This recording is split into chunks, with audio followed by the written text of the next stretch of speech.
দিছি। মাছ বানাবো আজকে বিলাহি, আলু, পেঁয়াজ আর তিল বাটা দিয়ে। জিরা বাটাও দিব, লাস্টে তিল বাটা দিয়ে দিব। তো দেখতে থাকো আমি কিভাবে বানাই। মাছের তরকারিতে তিল দিয়ে মাছ বানাবো। গুঁড়া করে দেখতে পাচ্ছ তিল একদম মিশমিশে গুঁড়া হয়ে গেছে।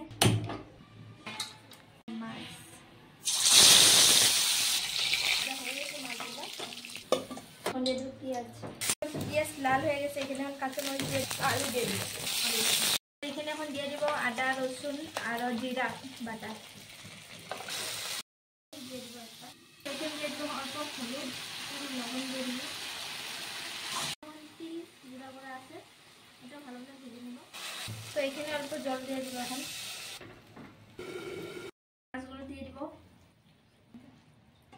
অল্প ঢেকে দিব। বেশি ঝুল দেয় নাই, মানে অল্প অল্প ঝুলে দিছি। তো ওই যে দেখতে পাচ্ছ